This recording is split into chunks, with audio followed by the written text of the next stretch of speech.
Everybody, what's going on? Welcome to the Bitchuation Room podcast live. We're back. It's felt like it's been forever since we've done a show. Anyone else feel like it's been too long? We did debate coverage last Tuesday. I took off because it was my birthday. Thank you for all the birthday wishes. And then on Friday, we had a very short but sweet episode with Tom Bonnier talking about massive voter registration. So hopefully y'all listen to that. It's very exciting and interesting. And Tom is just so great. And we had a good back and forth. So happy to have you here. Today is making up for the fact that there was no show last week because we have two incredible guests. Journalist and author Talia Lavin is here, as well as journalist Sarah Lazare, who has been on this program, who does incredible labor reporting and has been reporting also from inside the DNC, specifically around pro-Palestine, anti-genocide / uncommitted delegates. And I am so curious as to her thoughts and what she saw, what she observed, and maybe the shifts in the Democratic Party. Are there shifts to be exploited or not? As well as we're going to talk about some news. We're going to talk about all that's happening in Springfield after the cats and dogs line. We're also going to talk then with Sarah about the murder of American Turkish activist Aysenur Eygi, who was killed in the West Bank while trying to bear witness to the ongoing settler violence and IDF violence there. So Sarah and I will talk about that. I've known Sarah for so long, and so it's great to see really some positive movement when it comes to the issue of Palestine, but also, we were getting involved in this activism when like Rachel Corrie was murdered also by, the IDF, except for, in a bulldozer. And that was back in 2003. So things change and things also stay the same, but very excited for that. And if that all sounds heavy, too much, a little icky on certain levels, don't worry. We will have a very non-icky palate cleanser. Just a final segment all about Laura Loomer.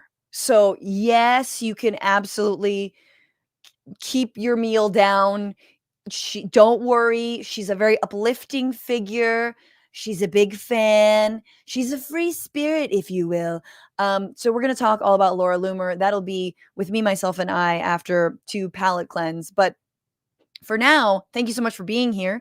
Thank you for pressing play. If you're listening as a podcast, remember to give this podcast 5 stars because it is through you and your loyal stars that people discover this show. So thank you so much in advance for doing that. I read all those reviews. They are very, very sweet and they mean the world. Also, if you're here watching on YouTube, remember to like the stream right now, to share it right now. Let people know what you watch on a Tuesday or on a Wednesday or Thursday or Friday or whenever you're watching this.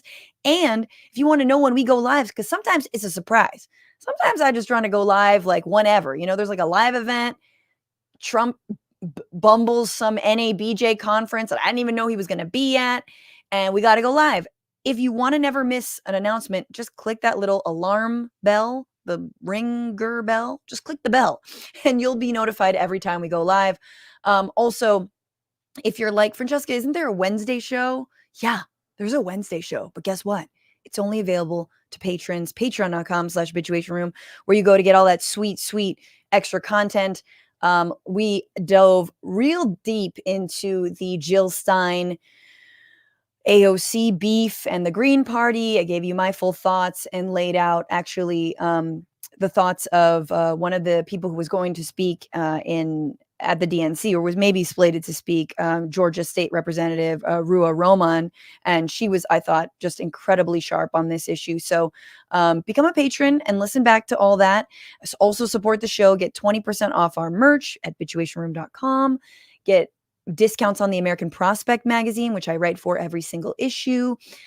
Get access to our AMAs. I spilled some tea on the last AMA. Not trying to diss anybody, but had some thoughts, some lingering 2017 feelings. So if you want to listen back to that, you guys also had great questions. And please, we're going to do another AMA muy pronto, but I don't know when. So, but get those questions in because I also didn't answer some really critical ones. And with that, I'm gonna just this is the bitchuation room, but because there's so much to bitch about, I'm just gonna like lay out what I'm broadly bitching about, and we won't do a full segment because I just want to get to our guests.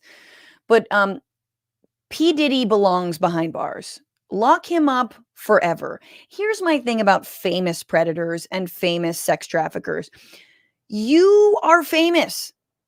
Just do things the way famous men have always done them. But sadly, apparently now we know famous men have always just, received the attention from women or like slept with them.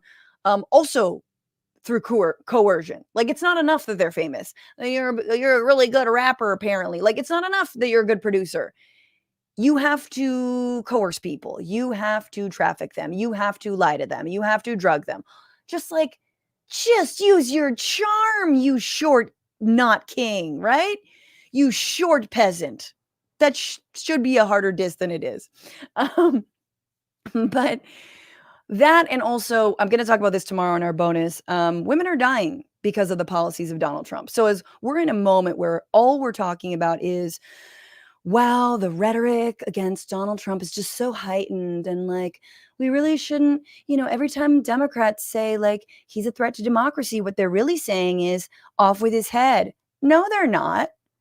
And also, people are dying because of the policy. Forget about the rhetoric. The rhetoric is incomparable compared to who stirs up more violent rhetoric, who is upcycling lies from Nazis in Springfield. Forget about that. Let's look at the policies.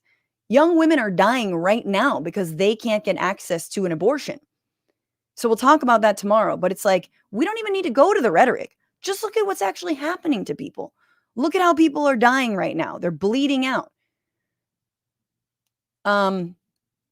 So that is just a little crumb of what I'm bitching about. Because I want to bring my guest in. And just before I do, let's take a moment, because if I sound angry, sometimes I am. We have a sponsor on this show, and let me tell you how much they help me. SunsetLakeCBD.com, which is a wonderful Vermont-based, vertically integrated farm, grows, harvests, processes, ships all of its organic, pesticide-free craft CBD products, tinctures, gummies, smokables, coffee, salve, fudge. And what I did the other night was I got to bed on my own. I like fell asleep on my own. It was fine. But then around like 3, after I've been asleep for 4 hours, my brain's like, time to think again about nothing. So I woke up and I was like, shit, I can't get back to sleep. What is going on? It took 10 minutes, 15. And I'm like, you know what? I'm going to take some Good Night Oil. Good Night Oil is Sunset Lake CBD's tincture that has CBD and CBN, which is like non-psychoactive THC. And I went to sleep real fast and I felt so nice. Like, here's my problem with sleep. Like, my body sometimes won't, like, it's not heavy. I need that heavy feeling. Well, Good Night Oil absolutely gives me that heavy feeling. I love it. I slept all the way till 6:15 when my baby woke me up. It was amazing. So, sunsetlakecbd.com, coupon code FRANTIFA, FRANTIFA. Let me put this up for 20% off your entire order. Again, they're an awesome, awesome company that donates to great causes. So really, really feel good about supporting them. And with that, to discuss Springfield and her new book, Wild Faith, How the Christian Right is Taking Over America. She is a journalist and author and has another book called Culture Warlords, My Journey into the Dark Web of White Supremacy. Please welcome Talia Lavin. Talia. Hi, how are you? Good. I'm like really appreciative that we get to talk this week because of the news. And I hate to just jump right into it. In fact, let me just see. Let's just is there anything you're bitching about, Talia, that isn't maybe what we might talk about? Anything got your Non-political bitching? dude, you can do Uh, anything. Anything. gosh, I mean, the state of my room is very embarrassing on camera. right now. I'm trying to find a flattering angle. Gosh, what am I bitching about? I wish medical residents had more fair hours. My boyfriend is a resident. I'm very proud of him, and they work them like dogs. It's crazy. Yeah, like, I feel like part of being a good doctor is also being well slept.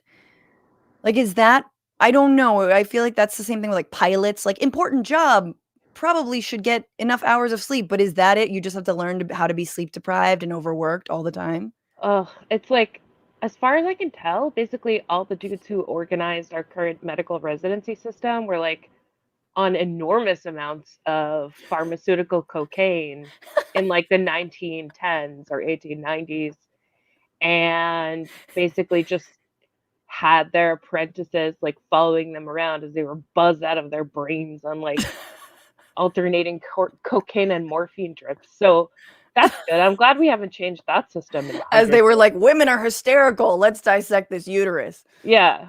Just like cool. That's Uh a good thing to bitch about. Wanting to spend more time with your boo is a very good thing to bitch about. But yeah, yes. for like labor reason, But whatever. also, like, way to go to nab, like, maybe a soon-to-be doctor, like, that's pretty good. No, he's a doctor. He's a doctor. Okay, Residents are doctors. They're just oh, not residents. paid or treated like doctors.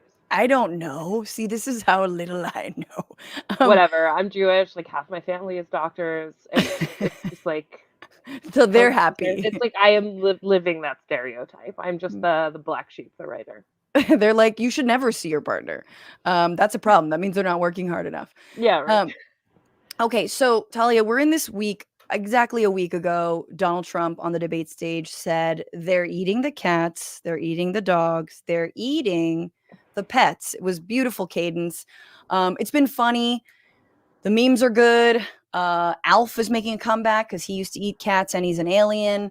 I ate a cat on, or tried to nibble at my cat on Piers Morgan. It's funny. It all very much would be a Simpsons episode considering it's in Springfield. But of course, for the people of Springfield, Ohio, it sucks. There have been bomb threats at hospitals. Schools have closed and moved online. The mayor's gotten death threats. Governor Mike DeWine is like, he's like, no, this is not happening. This is hearsay. This came from a Facebook post, which I know you wrote about too. And yet he's asked, well, do you condemn, like, do you have anything to say to Donald Trump or JD Vance? And he's like, no, nope, nothing. So what it's also led to is some scarier shit, right? So for example, here is the Proud Boys marching in Springfield.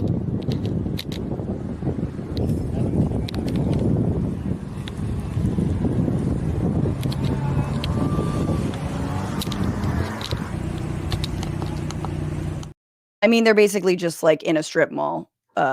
It's not really all that crazy, but there they are with their flags. And then the KKK was like, "Hang on, hold my drink. Let's do one more." And they're putting out flyers in this like old English roundtable pizza font that says, "Foreigners and Haitians out. There's no place in America for this filth. Blah blah blah. We need mass deportation. La la la." The Trinity White Knights of the Ku Klux Klan. For more information and an application, please send to. Oh yeah, you can also call the Klan line, guys. Don't So don't do that.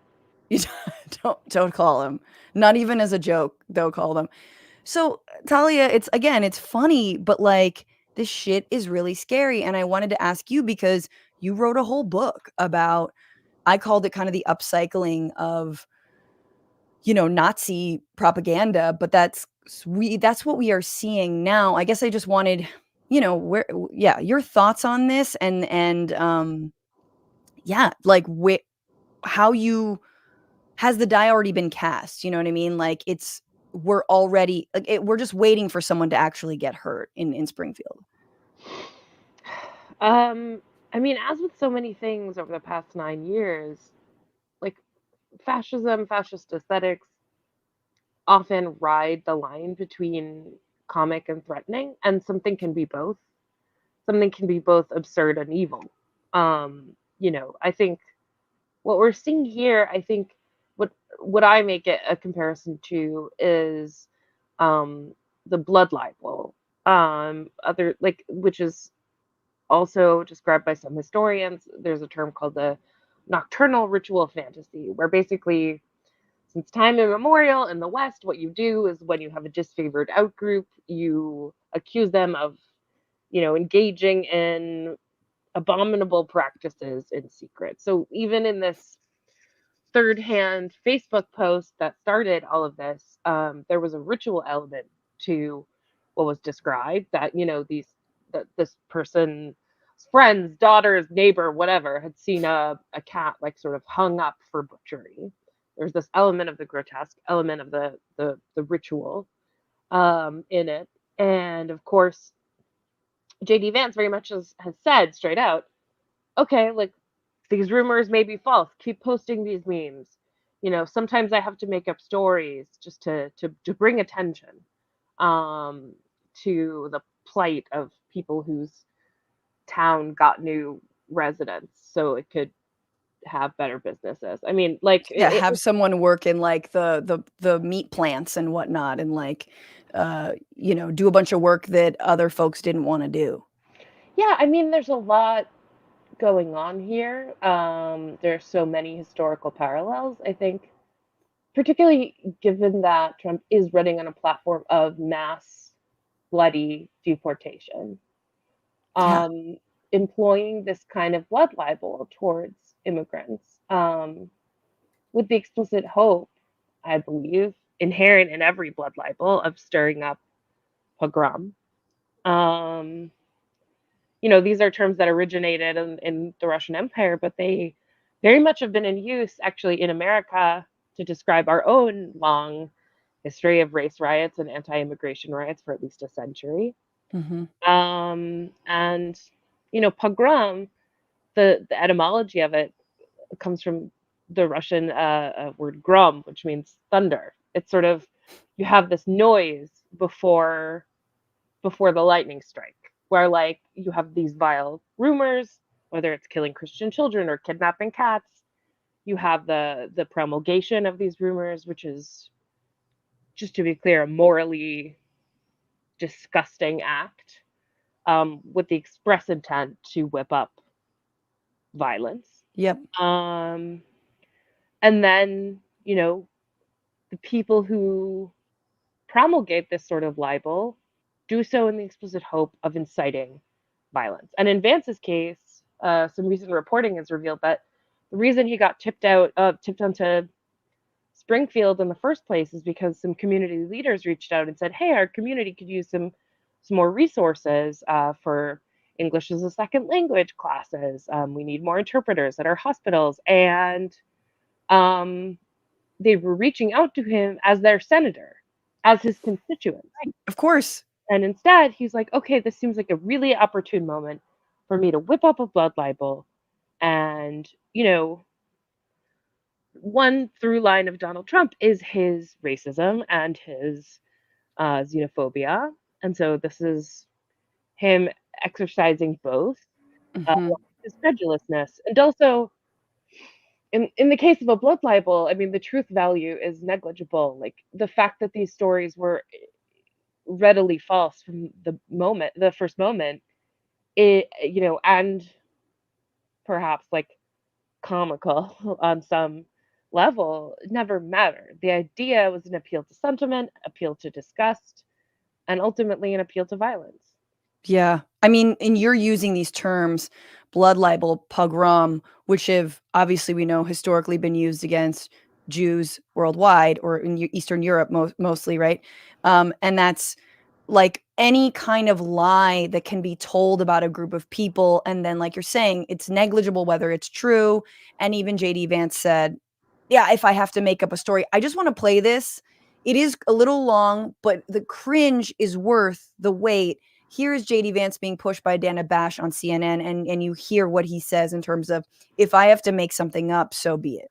Just once and for all, you again started this in part by saying that, at which Donald Trump repeated on the debate stage, that, and he didn't say anything about the policies that you're talking about. He just said Haitians are eating dogs and cats.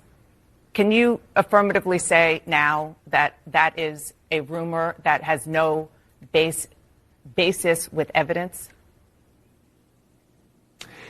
Dana, the evidence is the first-hand account of my constituents who are telling me that this happened. And by the way, I've been trying to talk about the problems in Springfield for months, and the American media ignored it. There was a congressional hearing just last week of angel moms who lost children because Kamala Harris let criminal migrants into this country who then murdered their children. The American media totally ignored this stuff until Donald Trump and I started talking about cat memes. If I have to, But it if wasn't I have just a to meme, create stories so that the American media actually pays attention to the suffering of the American people, then that's what I'm going to do, Dana, because you guys are completely letting Kamala Harris coast. You had one interview with her. You talk about pushing back against me, Dana. You didn't push back against the fact that she cast the deciding vote on the Inflation Reduction Act, which is why a lot of Americans can't afford food and housing. You just said that you're be creating talking about a story. Public policy.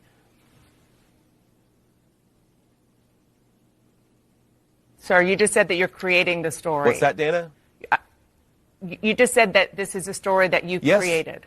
So the eating dogs and cats thing is not We are accurate. creating. Dana, it comes from firsthand accounts from my constituents. I say that we're creating a story, meaning we're creating the American media focusing on it.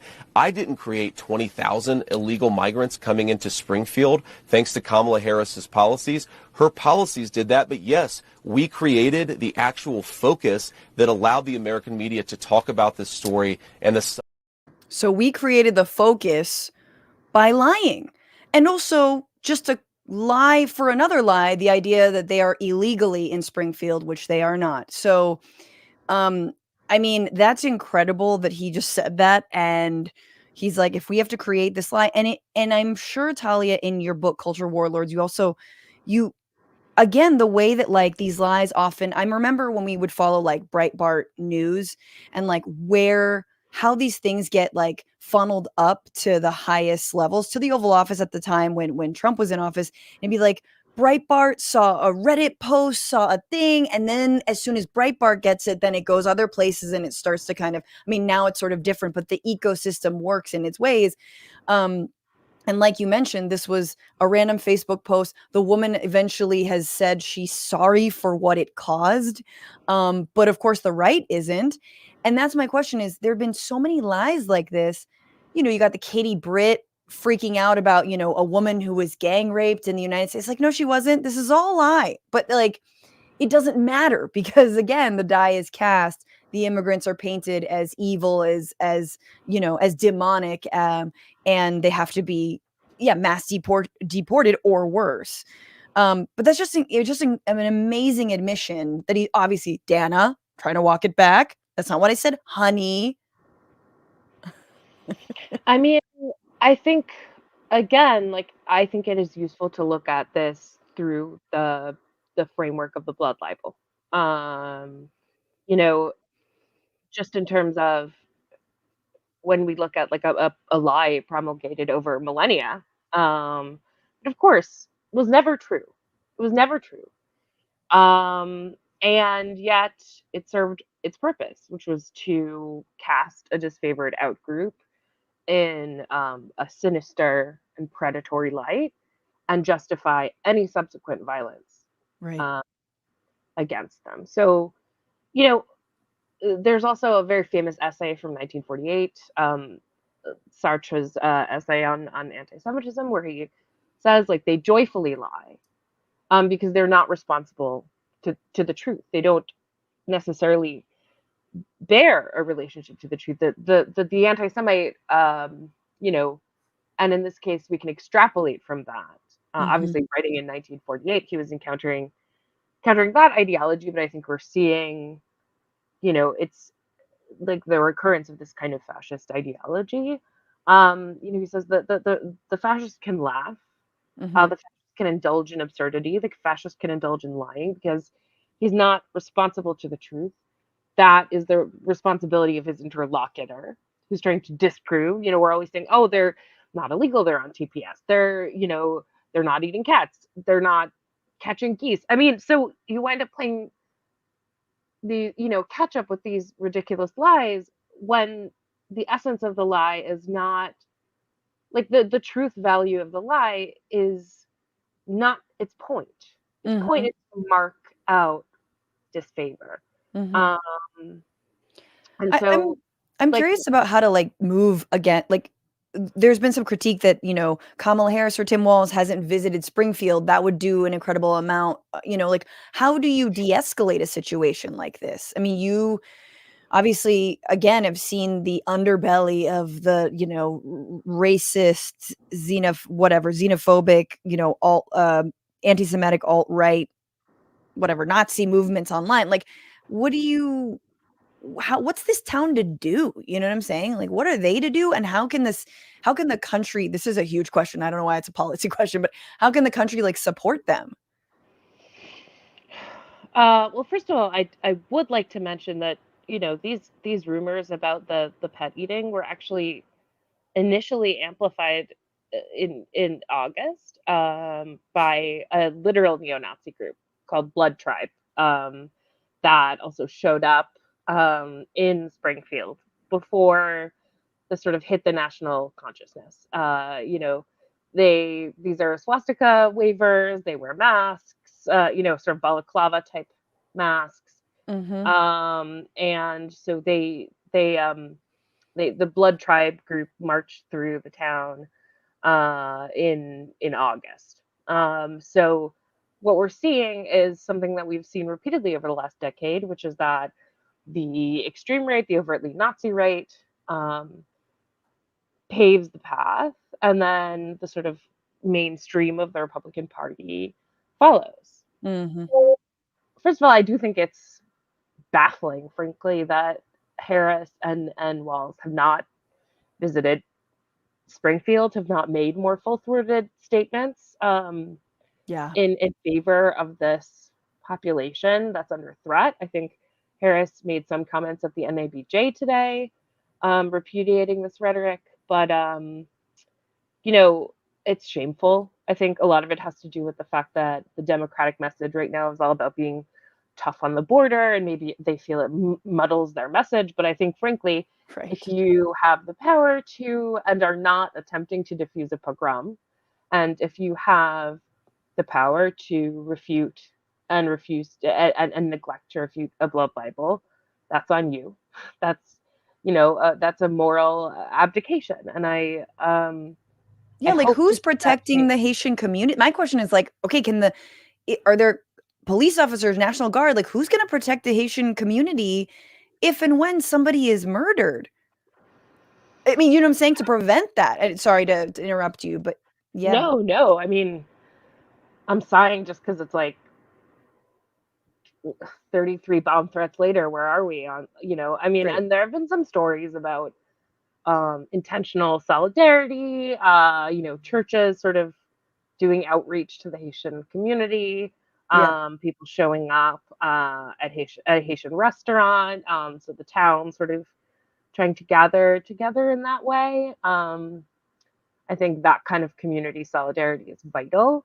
Yeah. There have been people donating to like Haitian American organizations, and particularly there is I believe a Haitian support organization in the Springfield area. To that mostly deals with like ESL and job training and The stuff like things that that. JD Vance was being asked for in the beginning. Yeah, in other words, this was a calculated, like literally following the guide of Nazis. Uh, JD Vance received a request from his constituents and turned it into a blood libel. I mean, there is nothing more contemptible than that I can possibly imagine. And he mentioned in that clip you played, he talked about, last week there was a congressional hearing on angel parents. And so angel parents is the right-wing term for parents of children who have been murdered by illegal immigrants, or Oh, Jesus. I was illegal. wondering what the fuck that was. Like, I'm not up on, oh my God. So illegal, first of all, as we know, truth value is sort of negligible in this context. It's basically just like anyone that, whatever. So who knows? But Trump campaigned extensively with these people. in his first go round. Yes. You know, people grieve. The loss of a child is unimaginable, and is incredibly painful. Um, and a sharp contrast with these sort of angel parents who have continually campaigned for stricter restrictions on immigration, who have sort of worked hand in hand with fomenting this sort of anti-immigrant sentiment. If you compare that to the parents of Aiden Clark, who is an 11-year-old child who was killed by, who died in a traffic accident when a Haitian driver in Springfield was just like simply, like literally just like blinded for a moment by the sun and wound up crashing into a school bus. It's a tragedy. But these Yeah. parents have said, do not use our son for hate. Mm. Stop using our son's name. And it was this tragedy that really brought Springfield into the white supremacist radar in the first place. So this has been sort of churning up from under the underbelly since last year. But they've really come out and said, do not use our son's name to support Donald Trump. And they have received death threats Of course. because they're like, don't use our dead 11-year-old son for hatred. And they've received death threats. I think in the case, in the case of these angel parents, right, continually bringing them up, continually emphasizing this idea that illegal immigrants are murderers, right? They'll murder your kids. When in fact, this is a population that is disproportionately more law-abiding, Yep. that is, significantly more peaceful and productive than native-born Americans. That's a form of blood libel in itself, too. This constant emphasis on immigrant violence, this xenophobia, this paranoia, this idea that like they're among us and they're going to kill your kids. It's really dangerous, and I don't think it's a coincidence that he brings up these angel parents in the middle of discussing him fomenting violence through lies against a different immigrant population. Again, Yeah. this is just, if you like, so something I wrote about this stuff just today, talking about using the blood libel and pogrom sort of understanding around this stuff. Just the details don't matter. The story was always the point, and it's always the same story. They, whoever they are not like us. They are inferior, and they demonstrate that inferiority through violence. You know, like, and so, Yeah. it, Yeah, and it's about complete dehumanization too.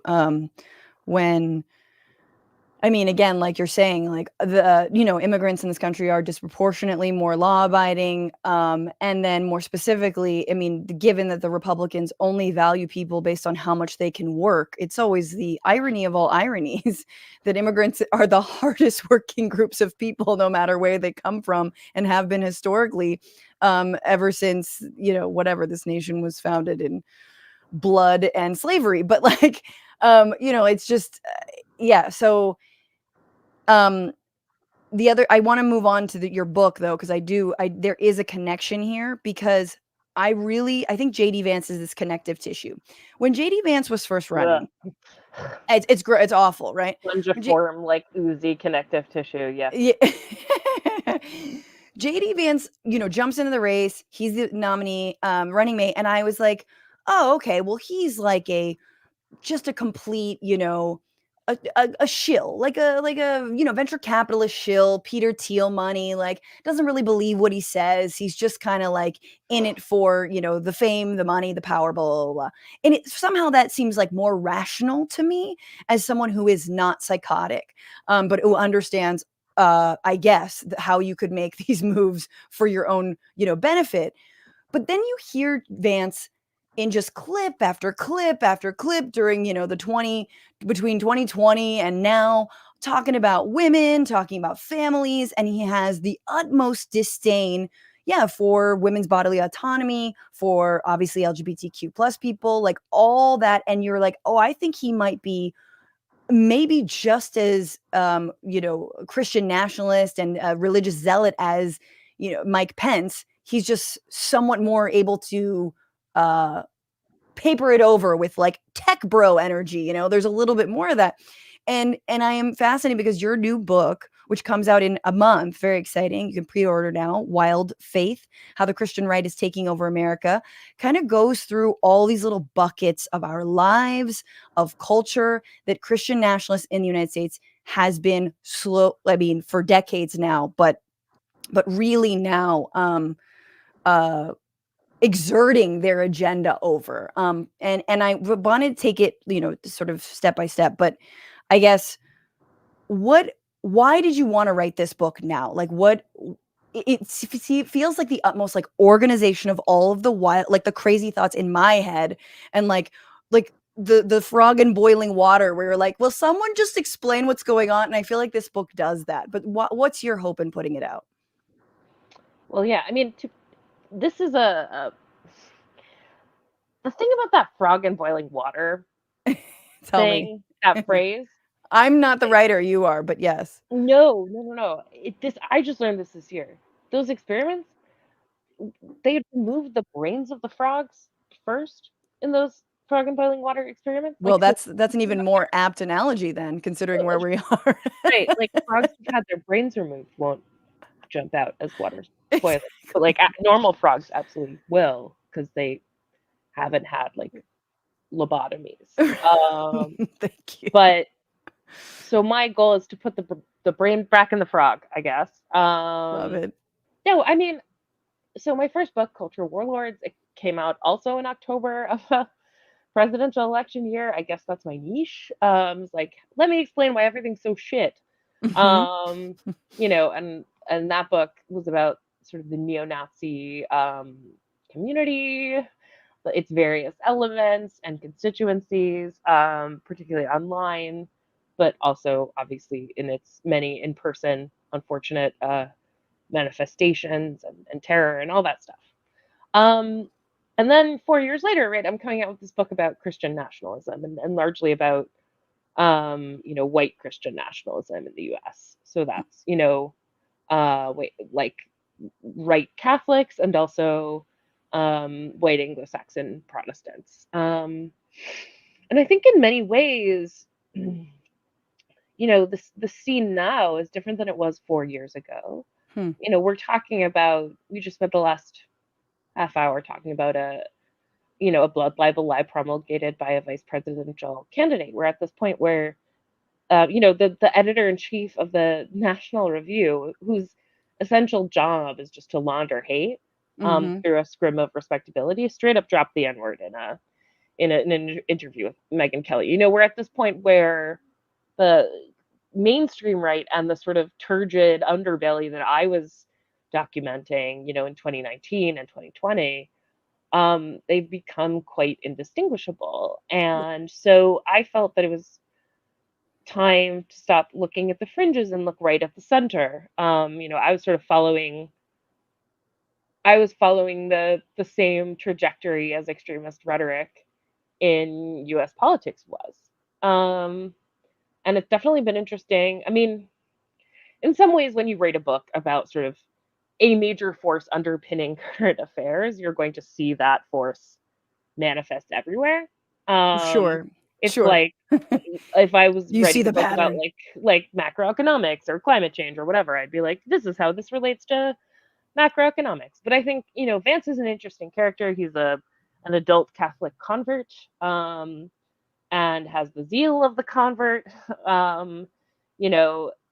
It's definitely been, it's sort of a Catholic community in-joke, as far as I can tell, that sort of people who grew up cradle Catholics tend to be a lot more chill than like adult converts. Right. Less sort of into very specific doctrinal details. But there are a lot of different ways to express yourself as a misogynist and a racist. And I think Vance does embody a lot of different ways to do that. So you have the sort of Peter Thiel, neo-fascist, unaccountable billionaire,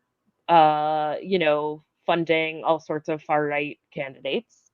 So like Vance was one of Teal's Yeah. political proteges, along with the like even more outwardly odious Blake Masters, who failed in Arizona, just like weirdo, like monarchist, just like And so bananas, you think that creepy. Vance is like a true believer? Because this is, and I asked you this earlier because I am fascinated by, Mike Johnson, for example, Speaker of the House now, and you document like his rise, like you talk about it and just like the normalizing of Mike Johnson, this sort of background psycho that now is, in the foreground. He seems like a true believer, but Vance doesn't. But like, so my question for the right wing movement and the Christian nationalist movement is it just that they're doing this because like it'll get them tax breaks and it's the quickest way to like, foment division in order to basically get the better of everybody and never have to raise the minimum wage, agree to unions, et cetera, et cetera, et cetera? Or do they like really believe in the we must control women, children, document everyone's periods? Like, are they that nuts? Like, where do you fall on that question? Or does it depend on who we're talking about?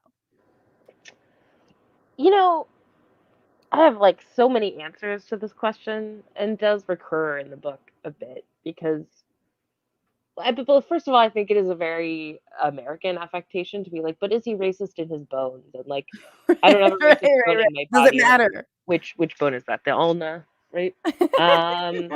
Like, first of all, I would argue for the primacy of like impact over intent. But that being said, it's always advantageous to know your enemy, and know what motivates them. I think in Vance's case, he does sincerely seem to despise women.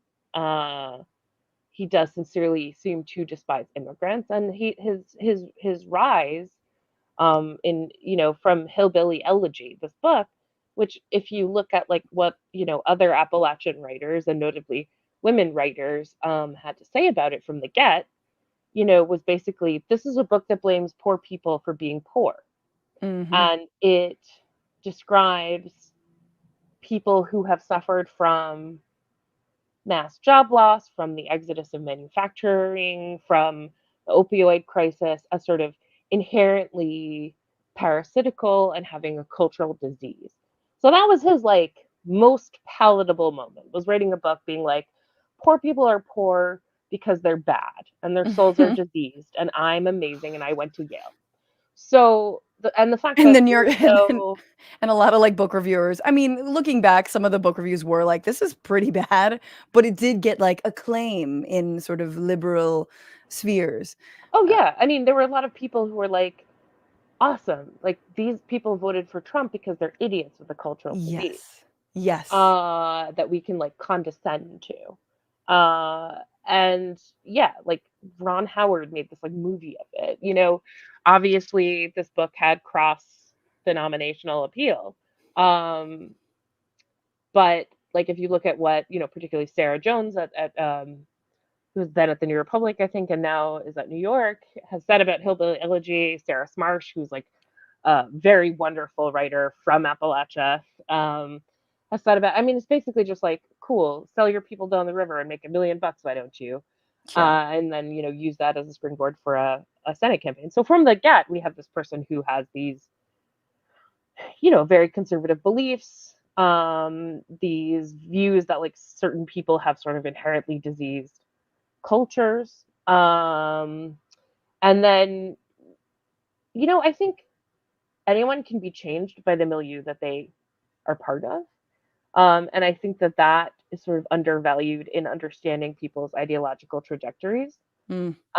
So for example, like someone like Matt Taibbi, like writing, like on the left in Rolling Stone, then having spent like the last years in the company of reactionary cranks, miraculously becomes a reactionary crank. If you spend a lot of time among the sort of would-be autocrats of Silicon Valley, you develop autocratic beliefs, you become a Catholic convert, you spend a lot of time with religious fundamentalists in the legal sphere, And you also become a you religious see fundamentalist.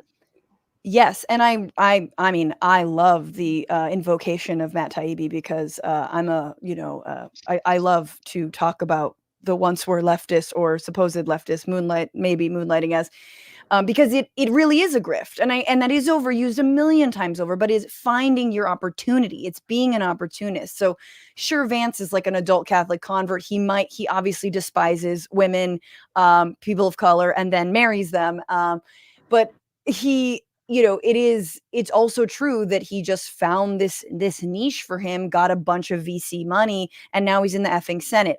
Um, let's forget about Vance because you talk about like I just want to understand what you understand now that you've done all this research on like the rise of Christian nationalism and this extremism that is really at the highest echelons in our effing Supreme Court. um what is this obsession with like family? What do they think is going to happen when women can no longer get safe abortions and children are basically I don't know, homeschooled into being what, like Amazon worker bees? I'm not really sure why, but like this obsession with women and children. And I hate The Handmaid's Tale gets overused so much, and I haven't even watched it, but like I cannot think of another like what is a good analogy? What is a good like sort of mirror image to what we're seeing the world like the world that they really want us. But what did you come to learn about their their obsession with controlling women and children? Yeah, I mean, just to tie off the last segment with a bow, I just think, Yes. first of all, like grift and true belief, especially when your belief system and the audience you're targeting towards is about how the world is rigged against you, and in every institution is inherently corrupt, right? Grift and true belief are not by any means mutually exclusive. I'm getting one over on a world that's rigged, that I sincerely believe to be rigged and evil. Like, this is a very internally consistent like way of behaving. So I think the sort of either or question, grift or true belief, is yes. Both. My Yeah. answer, yeah, both. It can be both. Then it's interesting that people do bring up The Handmaid's Tale, and of course it is used a ton in this sort of um, in this discussion of sort of Christian nationalism and women. Um, and it's interesting because uh so The Handmaid's Tale was published in 1985 Mhm. by Margaret Atwood, and what Atwood was reacting to very specifically was the rise and political prominence of Christian nationalism for the first time, the emergence of this sort of ideology in the US, and the dominance of it, the Reagan era, Tammy Faye Bakker, Yep. Jerry Falwell, James Dobson, the moral Yep. majority, Yep. the rise of this stridently anti-feminist, violently anti-abortion, um, violently sort of anti-child Mhm.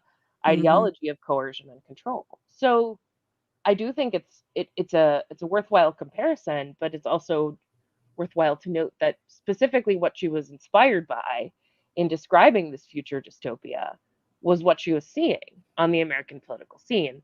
And what we're seeing now is the evolution of that ideology over the course of 50 years of building tremendous power, Yeah. most successfully in the legislative sphere, in the sort of in the uh, you know judges, courts, in the legal sphere, um, certainly in state legislatures.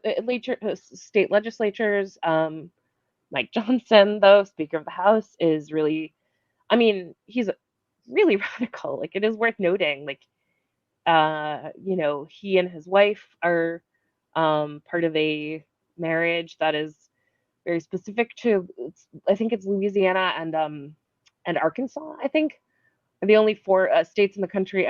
I may have that wrong, but there are very few states in the country that have this form of marriage, called covenant marriage, which essentially means you enter into a legal agreement where you can't. It essentially voluntarily does away with no fault divorce.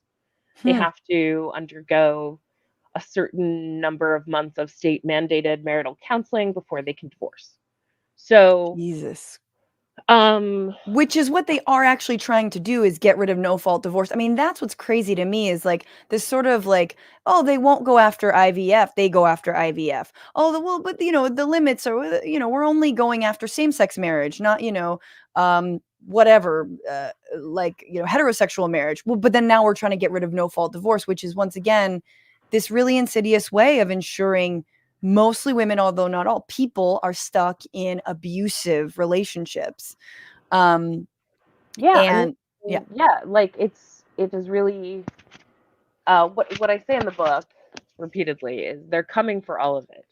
Also, sorry, my ears are too small and my head earbuds keep falling out. I have I have that problem too. weirdly tiny ears. Anyway, but yeah, no, just the point is, like what I say in the book is they're coming for all of it. Yeah. And I mean it. I mean, like we could.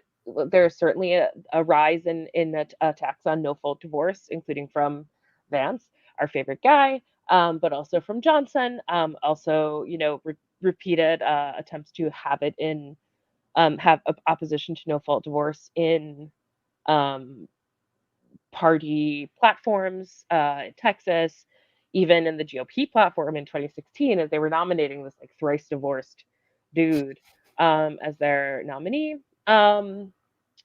Yeah, I mean, yes, and the fight to bring about no fault divorce was a 3-decade fight, and there have been concrete studies that showed that when no fault divorce was introduced, and people no longer had to like travel across country to establish residency in Nevada so they could, you know, get a divorce, right? Which obviously was only available to people who were financially privileged enough to do that.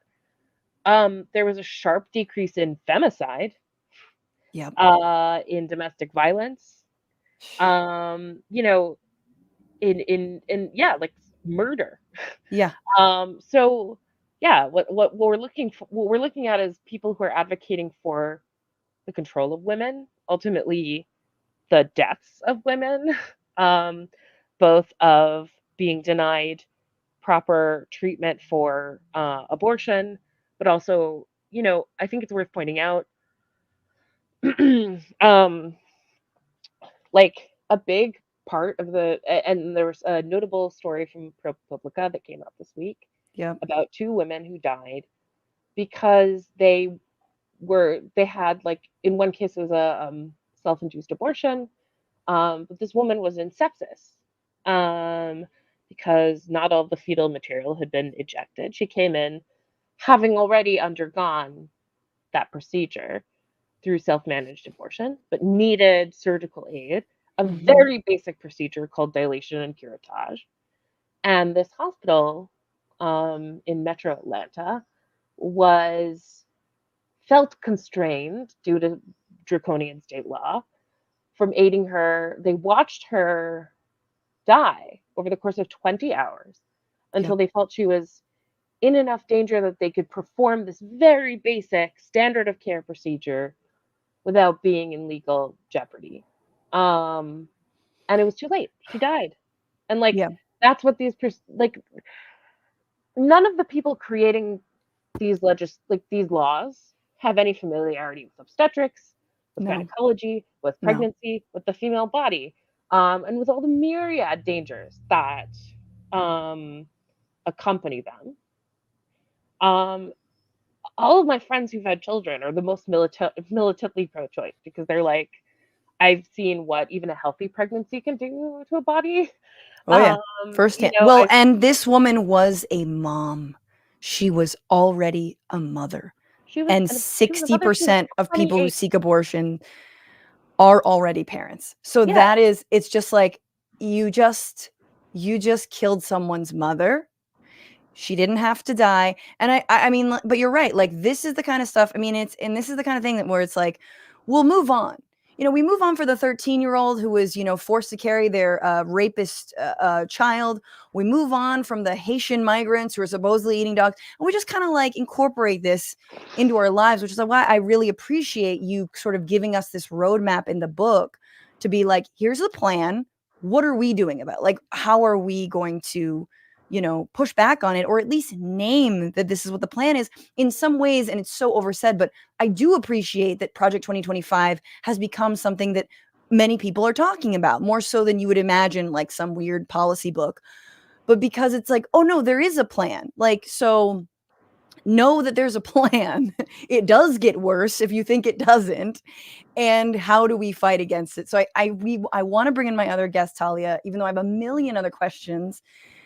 But I do want to ask you. Have me back on. And I know. Yeah, and many of the questions can be answered in my new book, Wild Faith. And if you like my voice, I did read the audiobook, so you can pre-order that as well. I love it. You have actually a very calming voice, so I appreciate it. It's even better when I'm not improving off the top of my head. No. That's the best time. That's what I tell myself. But Talia, thank you so much. Yes, everybody get the book, Wild Faith. It's out October 15th, I believe. Yes. Just in time for Halloween. And there's also, there's TBD. Come back, and if you so desire, you're welcome anytime. Thank you. Yeah. Well, thank you so much. Take care. Take care. And thank you all for being here, guys.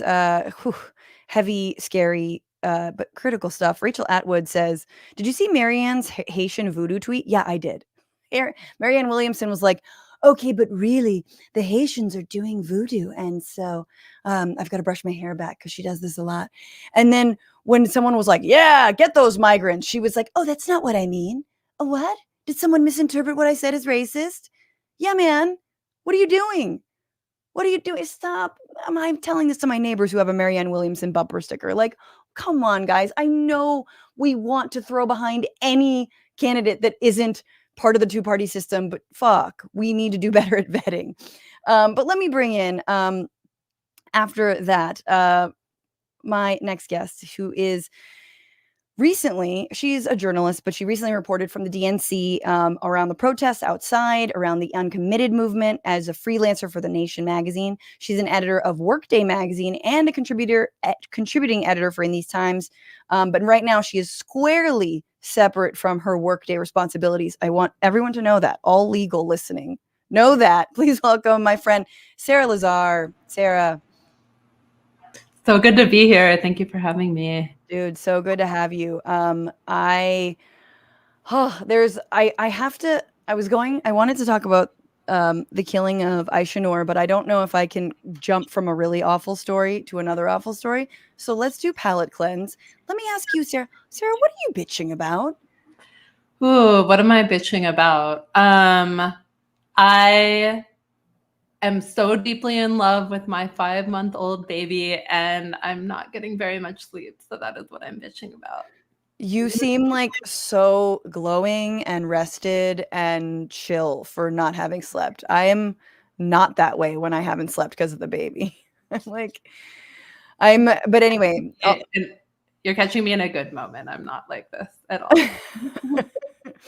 Dude, I know 5 months, and it's like right around 6 is when like the sleep starts to get a little bit better.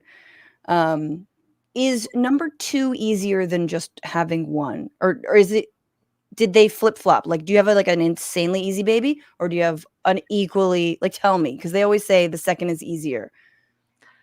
Easier in some ways, harder in others. Her personality is so different from her brother's. She wants to be held and snuggled all the time, which is absolutely lovely, and melts my heart. But also you need but arms. Also it means that, yeah, your arms get a little tired. And also it makes sleep a little harder. I feel you. Yeah, my daughter is a very independent sleeper, which is actually great. Like, she's never, when she was in the womb, we're going to get to the actuals. When she was in the womb, which sounds weird to say now that we've talked about Christian nationalism, but when I was pregnant and I'd like rest my hand on my stomach, Sarah, she'd push it off. That's how independent she would like be. Ugh. I'm like, bitch, it's my body. like, what are you doing? She was like, no, like, get off me, Mom. She pushed me.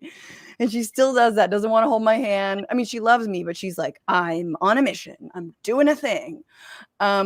Sarah, let's talk about what's going on with the Democratic Party since Kamala Harris has jumped in the race when it comes to policy around Gaza.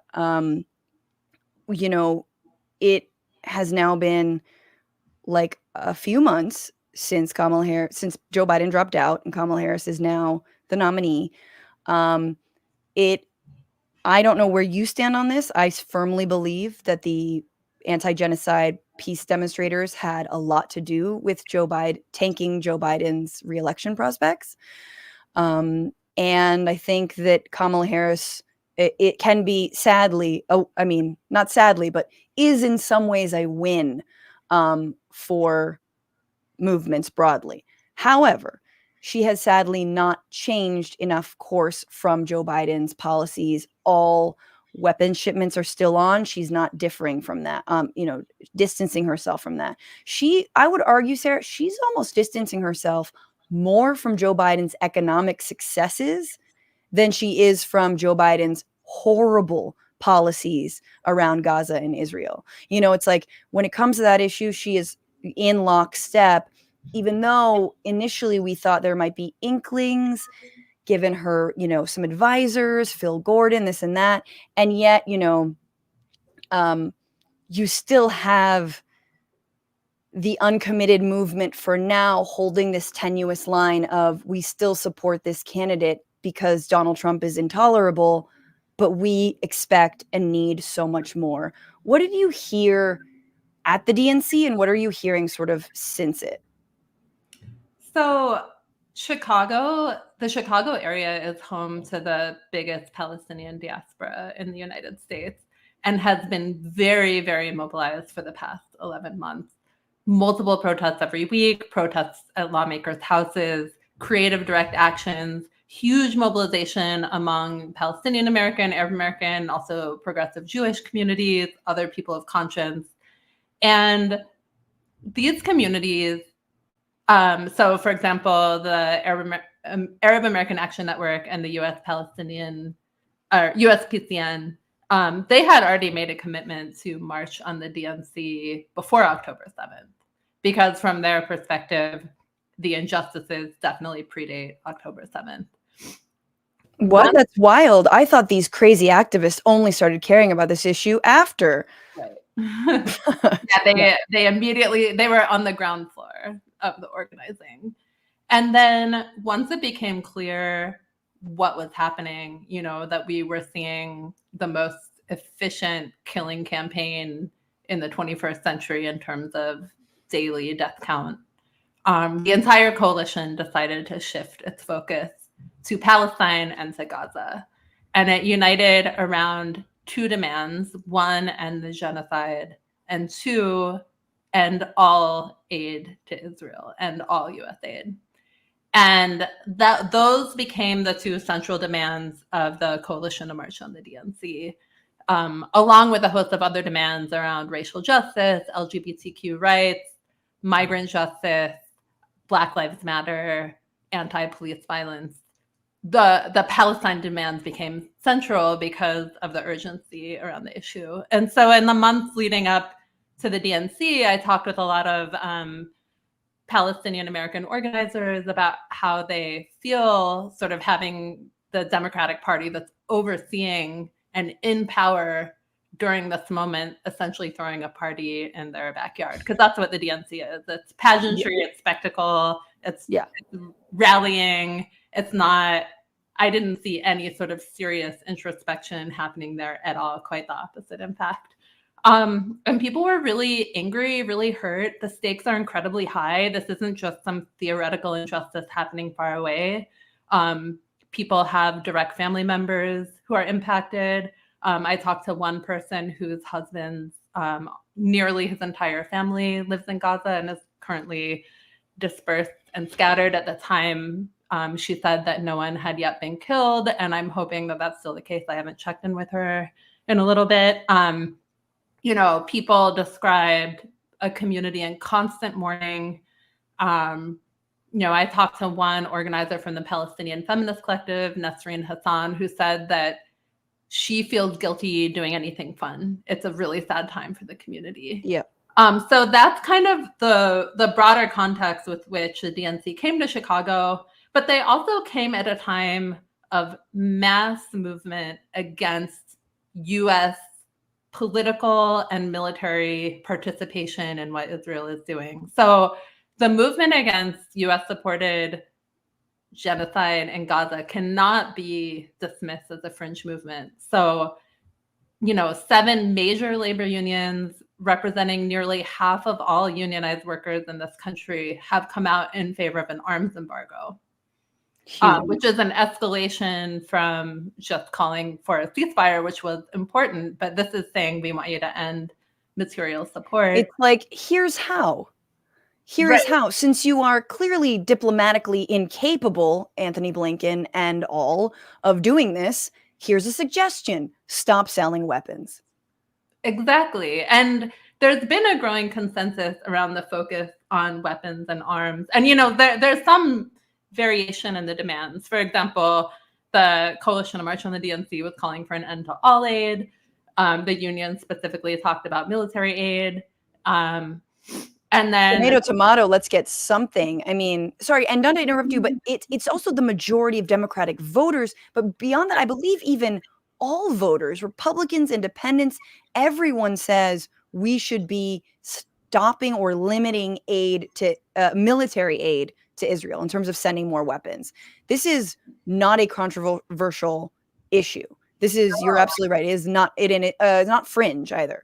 No, the controversial and unpopular position is the position of the leadership of the Democratic Party, which is seeing quite a big of distance between itself and its base. And in order to sort of maintain the spectacle, you have to try to prevent that very large base from being seen or heard at your big political convention. And so the uncommitted movement, just talking about how big numbers are represented here, it represents roughly 740,000 voters. So we're talking about representatives of a significant base of people. And this is in addition to all of these other bases that we're talking about, a majority of people surveyed and a clear majority of people surveyed who identify as Democratic voters. And so what we saw at the DNC was just a really disturbing gulf between the urgency and sadness and sobriety of the protesters, whether they were the protesters outside or whether it was, guests who came and tried to bear moral witness inside the DNC, although they were pushed to sort of the far corners of McCormick Place, which is a few miles away from the United Center, and they were kept far away from the main stage. But there was a gulf between that somberness, people grappling with bearing witness to the incredible, it's hard to even capture it in words, but the incredible death and loss we're witnessing every day on our timelines, and the gulf between that and just the party, brat summer joy theme of the DNC. It was deeply, deeply disturbing. I want to push back a little bit only because I also heard conflicting, it seemed like this was the message that had to remain below the surface to keep everything hunky-dory, because I also heard inside there were people with pins Democrats for, I don't know if it was Democrats for Free Palestine, but something about Democrats for Palestinian human rights, pins and signs. Obviously, the niece of Kamala Harris, Mina Harris, was wearing one of these pins, and that some of the biggest applause lines were actually around ceasefire. And I talked about on this show when it ended, but we looked at what Ruha Roman would have said had she been allowed to speak, and it was truly just very bare minimum. Let's humanize the Palestinian people, and it would have behooved them so much more to just allow a Palestinian speaker, than to not. It made it so much more of an issue. So Not to push back, like there was dissonance. I'm not saying that wasn't, but just to say that it's like there is this is the base. Can you speak to the base? They're itching, they're anxious, they're eager for someone to speak to this. And again, I've said it when we first started the show, unlike when you and I sort of first got involved politically, and like around 2001, 2002, 3, Rachel Corrie was murdered. It's like we're going to talk about another American activist who was just murdered. Like we are so much farther along in this liberation movement, and it's both at once a terrifying but really exciting time to maybe one day like see a free Palestine, see a free Israel, see like de-escalate this somehow. Yeah. When I was describing the contrast, I was thinking more about the main stage and who was allowed on the main stage. Yeah.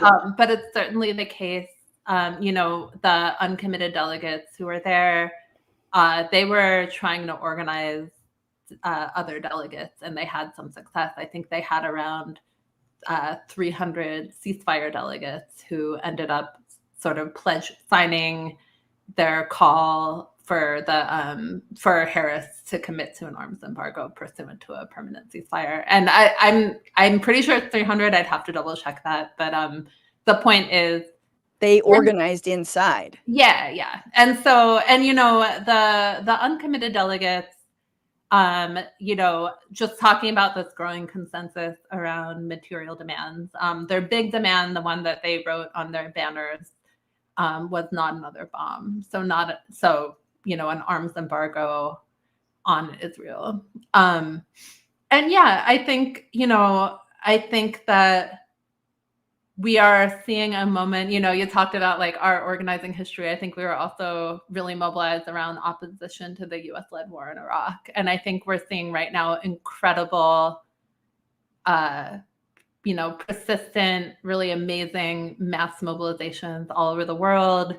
I've seen, a lot of that right here in Chicago, but it's really all over the country. And people are doing incredible work, saying, we refuse to let the world turn away from what Israel is doing with US participation. And I do think that we are seeing a consciousness shift in the US.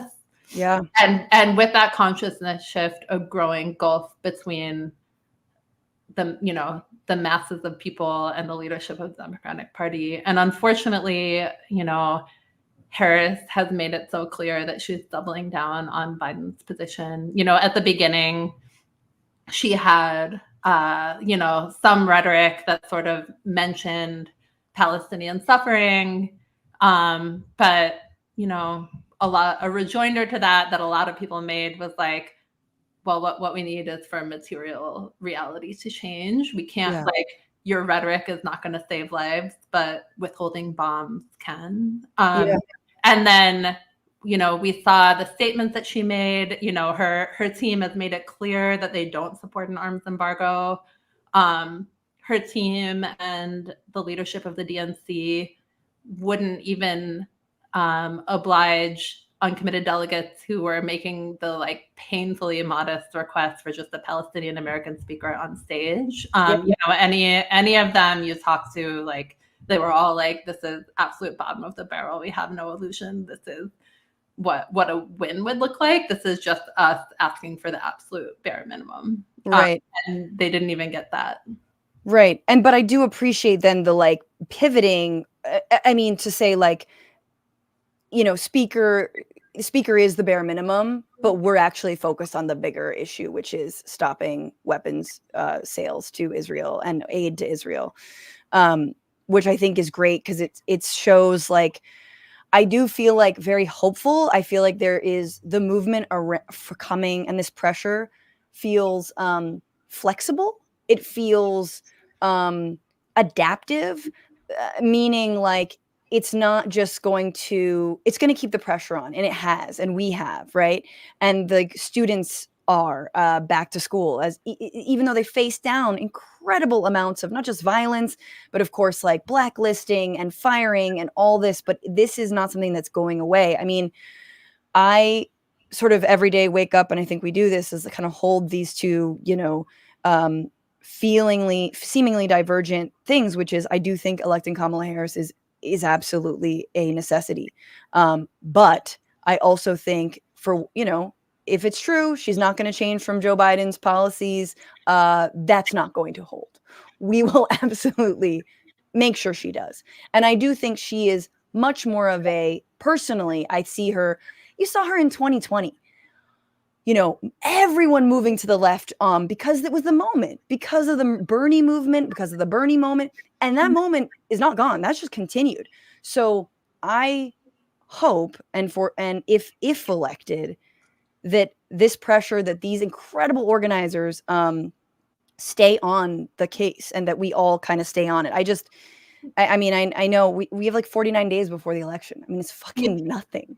And I mean, I also, I discussed the point of convergence around growing focus on material demands, but I also don't want to gloss over that there are strategic differences within various pockets of the movement. So a lot of the organizers that I talked to in Chicago, who are sort of from the Palestinian American community, people like I mentioned, Nasreen Hassan from the Palestinian Feminist Collective. I mean, her position was there is no way that she could vote for anyone who served in the Biden-Harris administration, that there was just no coming back from what has been done. And she told me that a lot of people in her community feel that way, including people who identified previously as lifelong Democratic voters. So that's just a reality, and it's a position that I've heard quite a bit in my reporting. And then, just looking at the labor unions that have called for an arms embargo, most of them have endorsed Harris, with the exception of UE, which is not making a presidential endorsement in this election, but has released a statement, suggesting that members strategically vote against Trump, but that's different from an endorsement. And then, I reached out this morning to someone from the Uncommitted movement. I'm just going to pull up the statement that they released, but they had sort of put out this deadline. They had sort of put out this deadline of September 15th for the Harris administration to meet with them, and that deadline passed, and she did not meet with them. And so, they're having a big press conference about that on September 19th, but Abbas Alawiya just released a statement basically saying, I was hoping to come back for the convention and say I'm happy to report that the vice president and her team and Democratic Party officials are listening, but then goes on to explain, unfortunately that's not the case. And they're having a press conference shortly this week to talk. Yeah, on the 19th. Yep. And so, just to sort of point out that it's a tough moment, and while there's growing alignment in some areas, there are also real disagreements and differences. When I talked to Nasreen Hassan, after telling me that she personally could never vote for Harris because the line had been crossed, she also went on to say, but I hope people who do vote for Harris push her on this. And in general, it's still worthwhile making these demands of the Democratic Party overseeing policy. Totally. Right, sorry to cut you up, but yeah, exactly. It's that proximity of, like, if you have family members there, like the idea of voting for someone who has no qualms with 40,000 plus civilians murdered.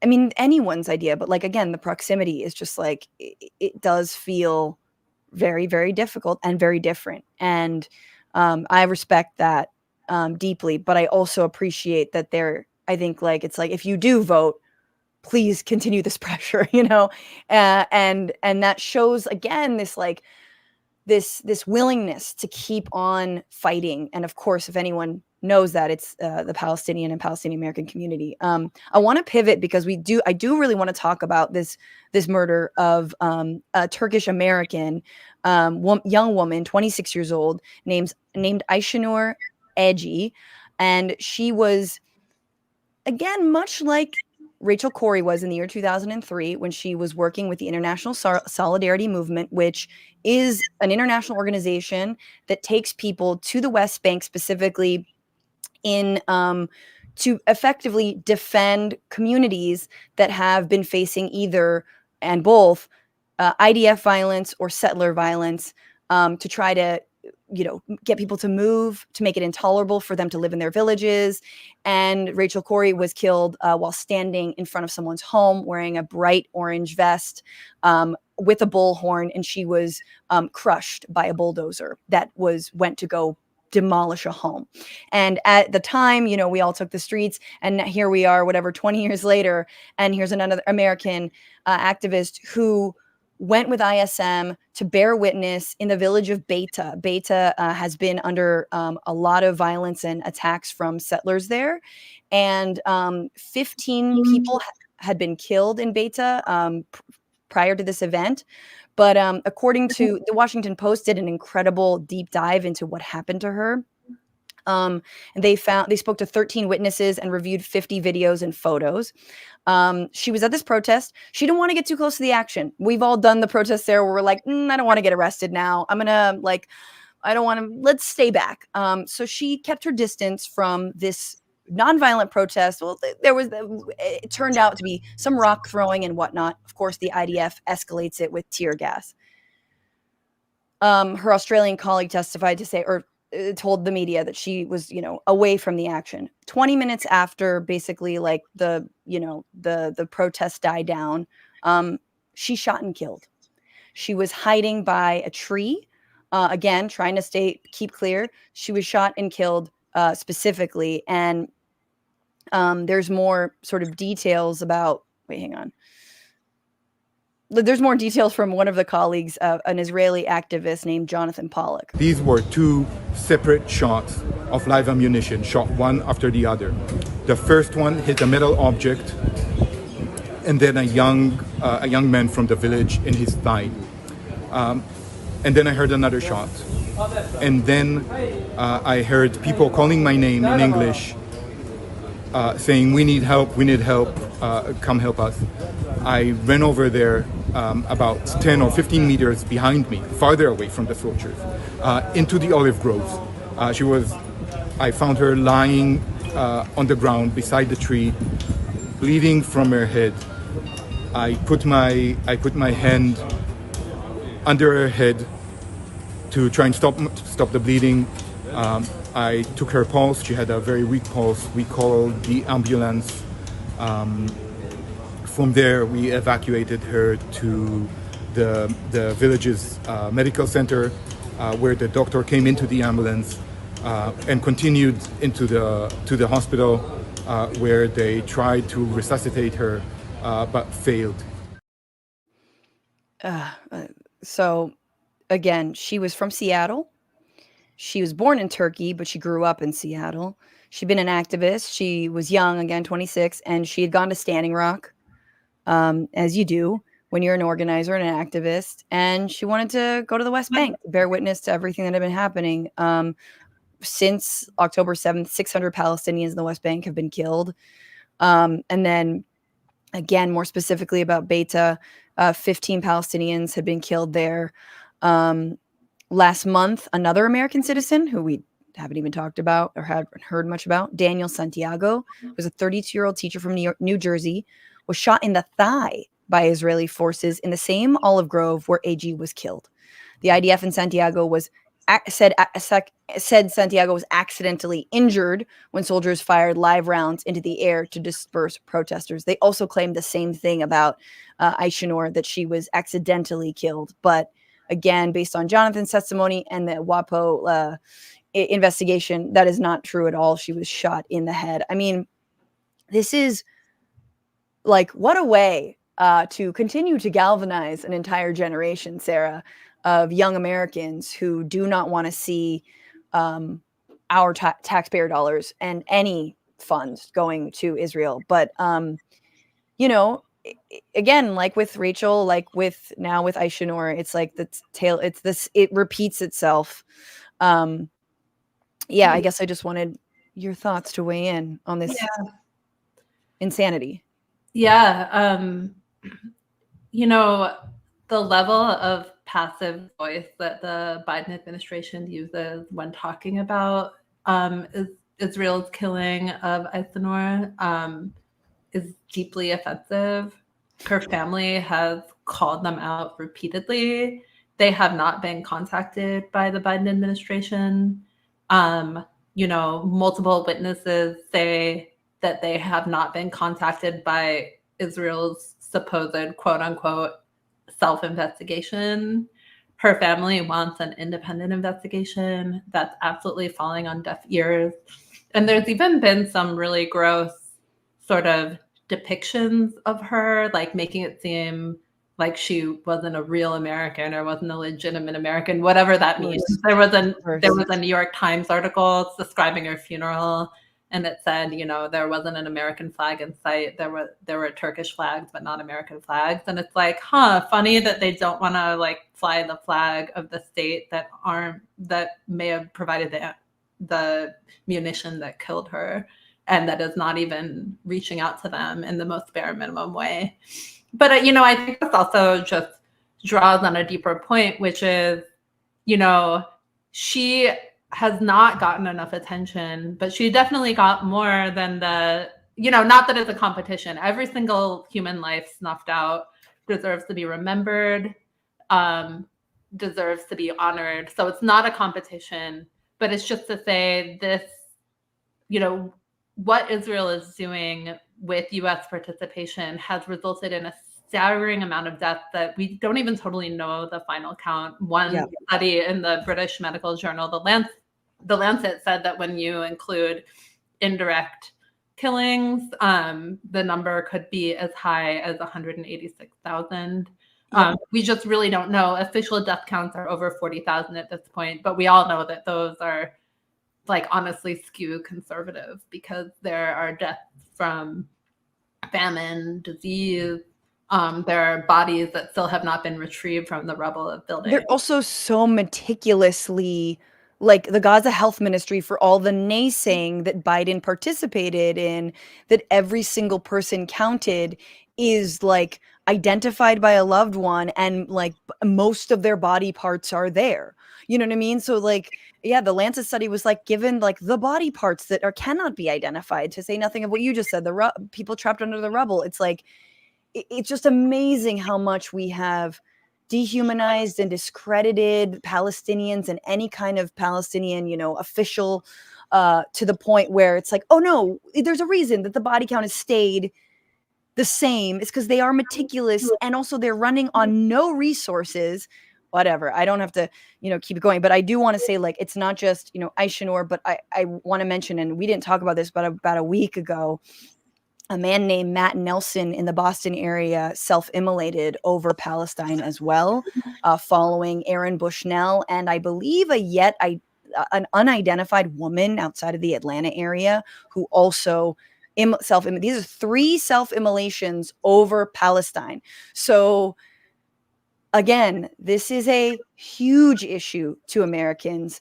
It is not normal to be ingesting this amount of death and knowing that despite everything you're doing, somehow the government, it falls on deaf ears. And to your point, they did have this statement. Biden eventually came out with a statement saying that Eygi's death was unacceptable, and added that Israel's preliminary investigation has indicated it was a result of a tragic error, yes, resulting from an unnecessary escalation.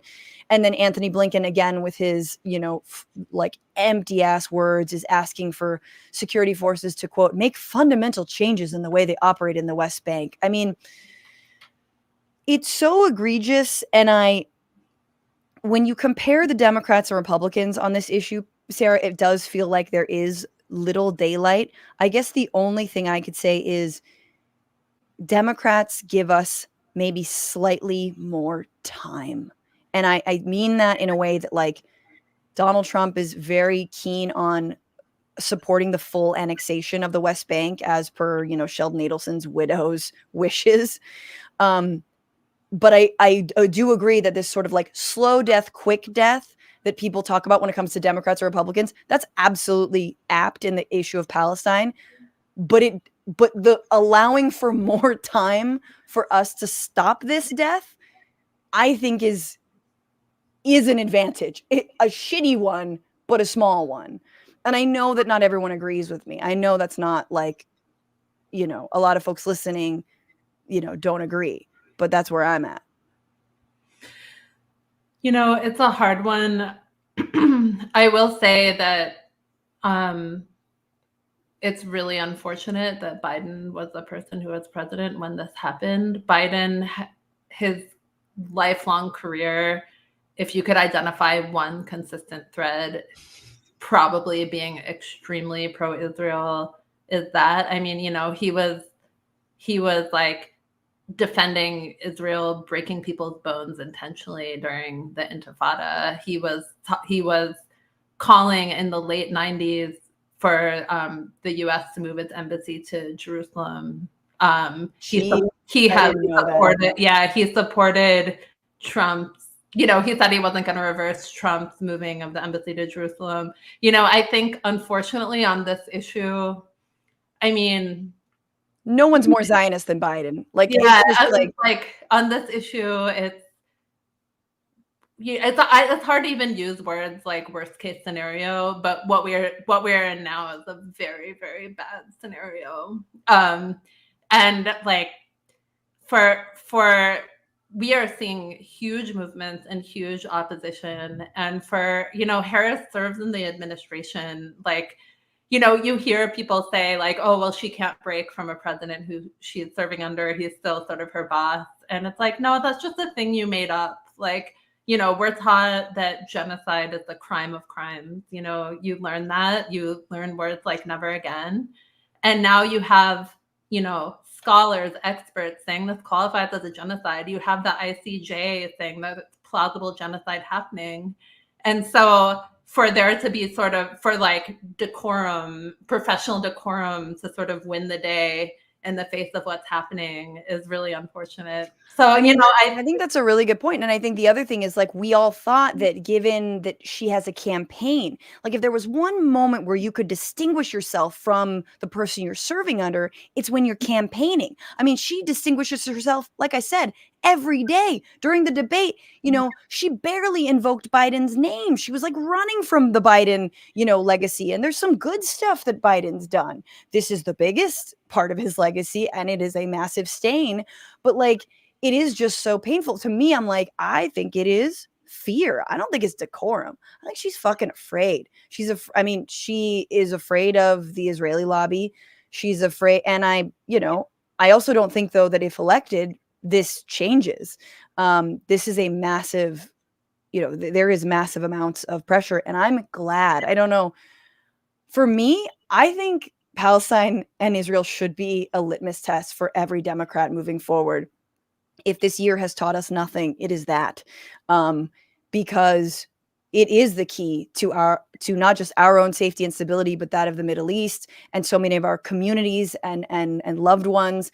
And this gets into World War III territory. Like, good, you should have an answer to, like, I don't know, even if it's a two-state solution, something I don't agree with or don't think is be possible, at least you have to say it. At least it should be like part of the discussion, And for sure, like, Sarah, you and I, like, coming from the anti-Iraq war, anti-Afghanistan war movements, like, this anti-war movement really does stand on the shoulders of those and builds a true anti-war bloc that I hope can really wield power in the future. Yeah. And, I will say that, like, Palestinian freedom, Palestinian organizing has always been present in U.S. anti-war movements, but now it is the anchor and the center. And people, Palestine has been marginalized for a really long time, including within social movements. So to see it take the center, I think that is really powerful. It's horrific that had to happen because something so horrifying is taking place. But I do think that there are like really big movement questions about like, okay, well, what does that mean for the future? How do we hold on to this? How do we build from this? Yeah. And a lot of people are grappling with that. I have to be honest, like there are big strategic questions right now that I don't even feel prepared to answer. I think it's a hard moment, and there are big debates happening. Questions about like how to use the election as leverage for ending the onslaught. Is that possible? To what extent is that possible? If it's not possible, what do we do? I mean, it's just a really hard moment, and I just want to be open about the fact that I don't know that I necessarily have the answers, but there are a lot of smart people working really hard on this at a time of unbearably high stakes. Like people hashing out these questions, like while their literal family members are, under attack. Yeah. Well, look, I'll leave it at this. I mean, here's my thought. I'm not an expert, but I will say that, potentially Kamala Harris jumping into the race and being the nominee is not as much of a leverage point, considering she may not need the particular communities, the Arab and Muslim communities in the swing states to win. She may not need them because of, she's polling really well. She's up many points. However, if she loses, and we've all known this, it is because of low turnout among people of color, among Arab American voters, among people who have been demanding a change on this. And there's no one who relishes in a Kamala Harris loss, least of all me. But we know what it would be over. And, again, it's a general election. She's tacking to the center. She's doing what every fucking Democrat in a general does and says, I don't really need the people of color, the youth vote. I got Taylor Swift, whatever. And it's like, okay, I hope this works. I do hope this works. I do hope people, I do think there should be mobilizing happening, but my God, like that's a huge, I don't know. It's also like our power has yet, Sarah, to grow to the point where we can, I think, leverage it in the way that we should. And it's a moral power. It's not, crazy leftists, holding out on their pet issue. It's much bigger than that. And, the one thing that's frustrating is that when Democrats lose, they always draw the wrong lessons. They're always like, oh, we should have tacked further right, and that's why we lost. Exactly. We said abortion too much. I was just thinking, you were talking about like Harris's fear and sort of concern, but there's another possibility, which is she just genuinely believes it. Like at the last debate, one of the things I noticed is that she only really became animated and really seemed excited when she was talking about war. Or to put it differently, that was when she was at her most animated and, like, frankly, seemed the most, like, you saw her convictions come through. And so, I think that there's this, like, possibility that lawmakers are taking these positions because they have an ideological commitment. And that doesn't mean you shouldn't try to push them. Absolutely. Like we live in the US, it's our government sending the weapons. We absolutely need to push. And these same people will also, that doesn't mean that they won't, that there's no point in trying to get them to buckle to pressure. But unfortunately, with Biden, it's absolutely the case. That he has an ideological commitment. 100%. I don't know if Kamala Harris is ideologically committed to anything but her own success, which is a good thing if you're running for president right now. But Sarah, this has been great. Thank you so much for joining me. We meant to make it happen weeks ago, but I think it's just as salient and important. And please come back now that baby's, getting in the cutest phase, of course. 8 months to me is the most, that is just chonky. So we got a few months to go, but come back soon. And thank you so much. Yeah. Thank you so much, Francesca. Wait a minute. You have to plug stuff before we go. Where can people read your work? You've got awesome, a new article out right now. Tell us. Let's see. So you can check out my freelance work in The Nation. That's where I covered the DNC protests, both outside in the streets and also inside the DNC. I'm not speaking in my capacity as editor of Workday magazine, but I will say we just did a big investigation in partnership with In These Times about Belvedere, Illinois. Workers are organizing to try to reopen that plant, and there's a possibility of a national strike. So those are a few examples of my work. No big deal, just a national strike. Very exciting. Yeah, maybe you'll come back on and we'll talk about that. But okay, thank you so much, Sarah. Take good care. Everybody give Sarah a read and a follow. And I'm just going to try to make sure that I have Sarah's Twitter handle somewhere, if anyone's still using that.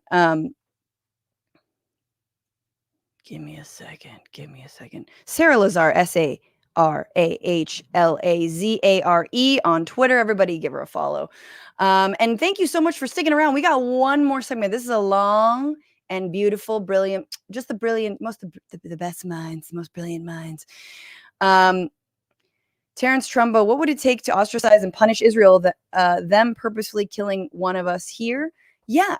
I mean, look, let's say, this is the only thing I'm going to say on that. I would like to think, Terrence, that that's a red line. That, okay, if Israel killed an American citizen on U.S. soil, first of all, I feel like they have. Second of all, I mean, I'm not the most versed, but like, haven't they been behind like a couple bombings and shit? Like, but not, anyway, don't quote me on that. But imagine if, at UCLA, right, someone was killed in the clashes that the counter protesters absolutely stirred up, or someone, at Columbia University, like that. Would that be the straw, or was it if like the IDF or like or Mossad, armed some of the counter demonstrators and they happened to kill a protester? Would that be it? I don't think so. That would have been totally fine, because if they're an ally, they can do whatever they want. Obviously, if it's Russia, that's very different. I mean, apples and oranges, right? No, exact same, not the exact same, similar situation. But just like, there is no limits for them. They killed Rachel Corrie in 2003. She was a blonde white woman who was unarmed, and they didn't give a shit. And the settlements have only continued. And again, I'm not going to do the grand flattening that it's all the same and it doesn't matter, but it feels like the more things change, the more they stay the same in a lot of ways. But I also have never had more hope around this issue than now, and I hope I've articulated that clearly. But I don't think there's a red line. I don't think there's a red line when it comes to Israel. And sadly and not, I think American Jews, there's a reason they're on the front lines. There's a reason that their voices matter, sadly disproportionately, but so critically, is because everyone is using bad faith anti-Semitism in order to claim that they're the most, they're the biggest friends of Jews. They're the biggest friends of Israel. That's the same thing. And it is on American Jews primarily also to say no, to say not in our name. This is not how you show your anti-Semitism, is cozying up to the fascist, ethno-state, murderous, occupying force that is the Israeli government and the Israeli army. That is going to be pivotal in this country. So whatever we can do to support the likes of If Not Now and Jewish Voice for Peace and Jews for Racial and Economic Justice, whatever we can do to support these organizations, I think is critical. They use their predominantly white privilege to be able to lobby. There needs to be Congress people need to be lobbied by progressive Jews who are against the occupation every single quarter, right? Like every single session. They should be lobbied by those groups. And I know they are. I know sometimes they do get meetings. But again, it's like we're building this apparatus. It's been decades, but it is building. Trust me when I tell you. It's like when I talk about the squad. It's like when I was coming up, like we didn't have squad. We didn't have anybody. So it feels like, they've all become centrist Democrats. They are our hope. We push them. We get better, we protect them, And I think that Bernie Sanders calling for getting money out of elections, especially primary elections, is an absolute nod to AIPAC and should be the focus, because you can also do that without talking about Israel. Oh, we're just trying to get big money out of primary elections. We're just trying to get big money out of primary elections. We know what we're doing. Guys, I got to go soon, but you know I can't go anywhere without talking about the woman of the hour, the lady, nay, creature, who has defined this latest chapter in our Trumpian funhouse. That's Laura Loomer. We're going to get into it. I'm calling this segment Loomey Tunes.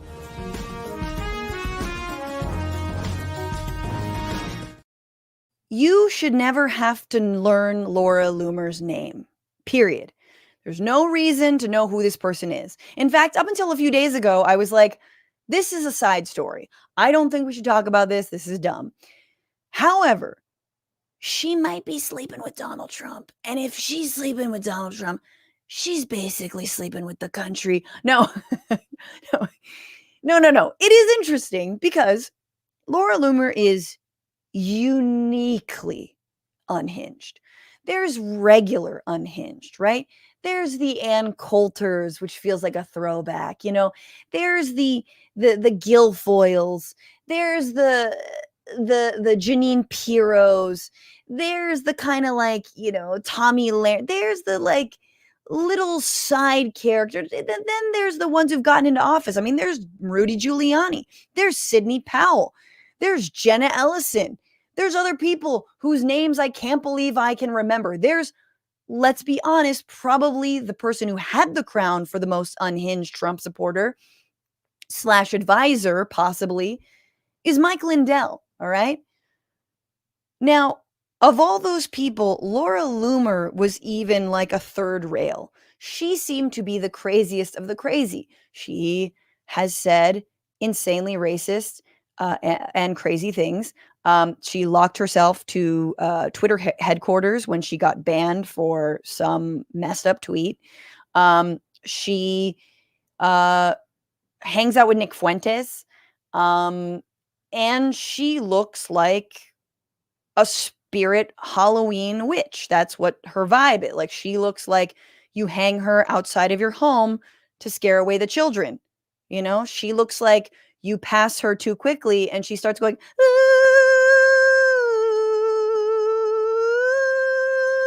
and her eyes light up. And apparently, she is a friend of Donald Trump's. Just to give you a sense of the kind of stuff that Laura Loomer was saying, not only did she tweet recently that if elected, the White House, if Kamala Harris is elected, the White House will smell like curry and there will be a call center. But then she sort of added her to the list of what she's calling DEI Shaniquas. I apologize for even saying that term, and I apologize for what you're about to hear.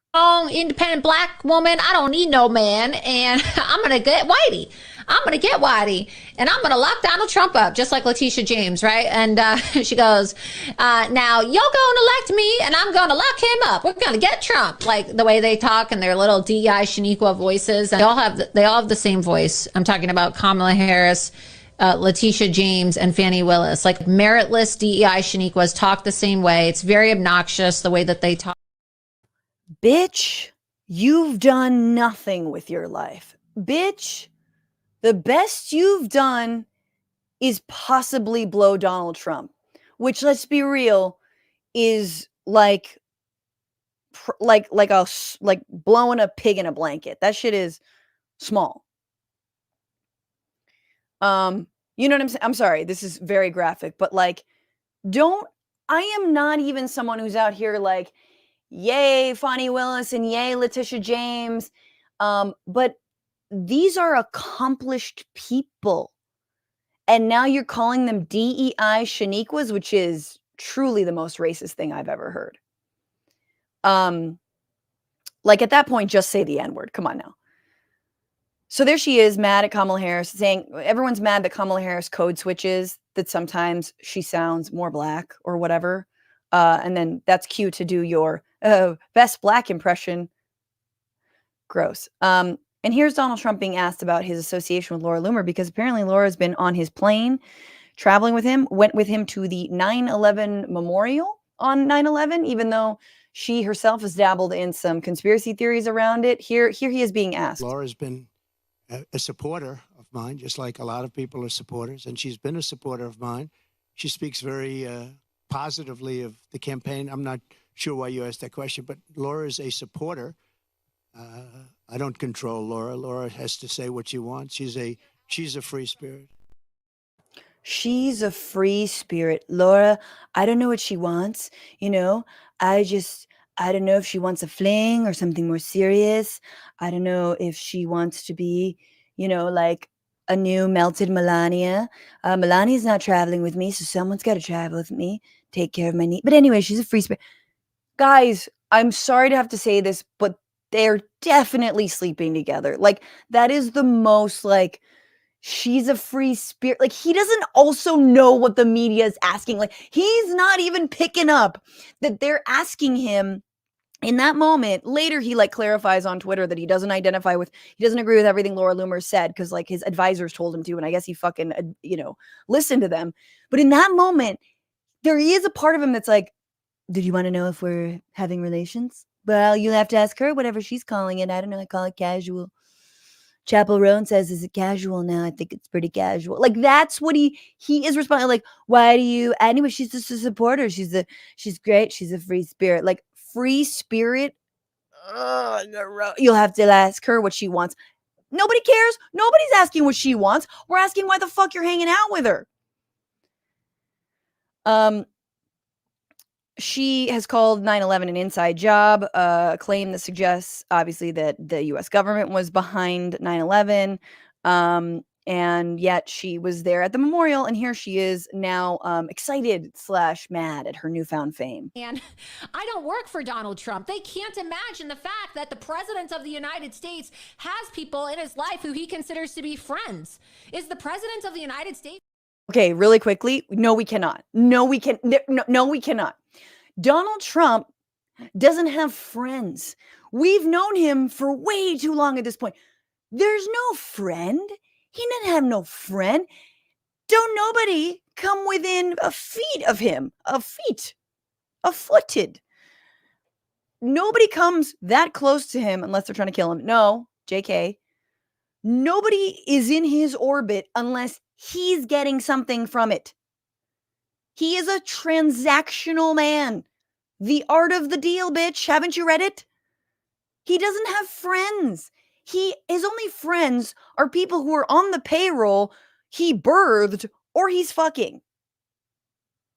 So no, we can't believe that he's got friends. And I don't work for Donald Trump. They can't imagine the fact that the president of the United States has people in his life who he considers to be friends. Is the president of the United States not allowed to have a friend? Oh my God. Is he not allowed to invite people onto his own private jet? Oh, the horror that a billionaire who owns a private jet invited somebody that he gets along with to sit on his jet. They're making up all these conspiracies and these lies, saying that I prepped Donald Trump for his debates and that I'm a 9/11 truther and that I disrespected people at the 9/11 memorial. No, I went to the 9/11 memorial and it was a very somber moment. We were there, I stood there, and then we went to Shanksville and I got to see the Shanksville memorial as well. And I was speaking to people whose family members were killed in the 9/11 Islamic terrorist attacks. And these people liked me very much. They actually asked to get a photo with me at the end. So I just think it's really interesting how the media has to lie about me and they have to make me out to be some demon, some horrific person. I mean, the type of coverage that they are running nonstop all week long on MSNBC and CNN, attacking me and leading with me on the head of every single one of their shows. Oh, are they being unfair to you? Oh my God, are you now claiming that you're being a victim? After freaking out and calling Kamala Harris like a DEI Shaniqua and saying that the White House will smell like curry if she's elected. She loves it. She loves all of this. She is an insane person. She has nothing in her brain. I feel so bad. I mean, she looks like a Halloween mask, and she has an amount of brain matter as a Halloween mask. And good for her, I guess. She's having her moment. And this is the thing. It's like, you realize when like after the first Trump administration, like your John Boltons were like, that's lightweight shit. That's like neocon leftover. You know what I mean? This woman is like, season 7 of of the Trump administration. Laura Loomer is like, there is no more contestants left. We had to that's just Rudy Giuliani with a lot of work done. Like, that's how few people they've got next to them. It's her and a bunch of other Nazi dweebs on X. Like, that's who's going to populate his administration are nothing but these ghouls. So I don't have a bit for this. There is no game. It's not a game, but the game and truly should be, do you want to play a game? Because she looks like Jigsaw, and people have said it. She looks like Jigsaw. So we think this is a game, but truly it's Laura Loomer who's asking us if we want to play a game. And the answer is no. No, thanks. I do not want to play a game with you. You're terrifying. But look, someone, again, where's Melania?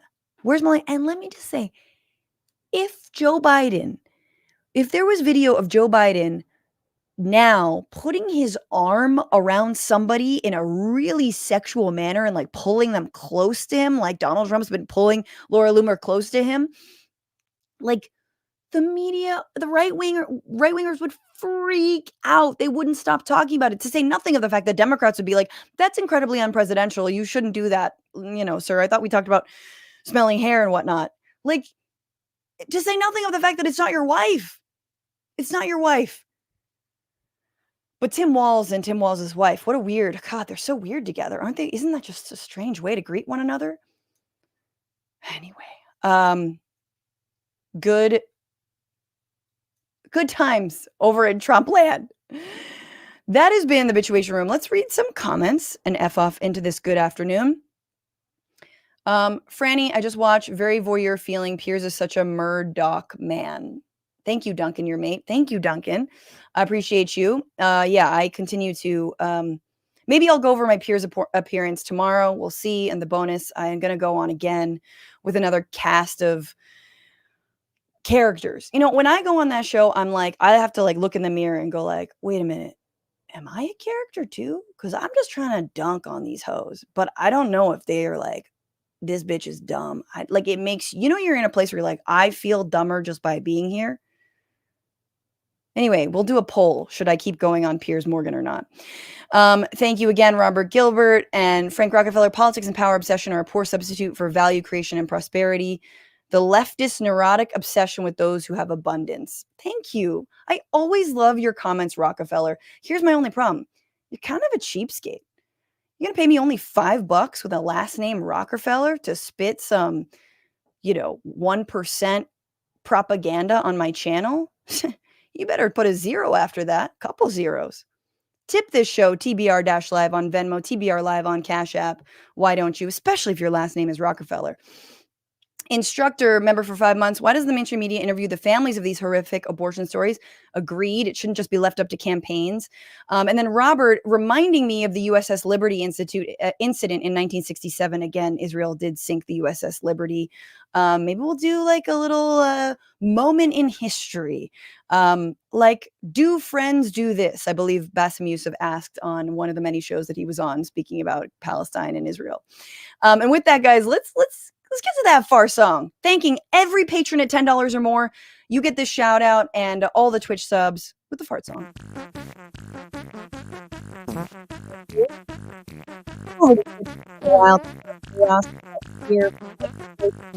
Subscribed.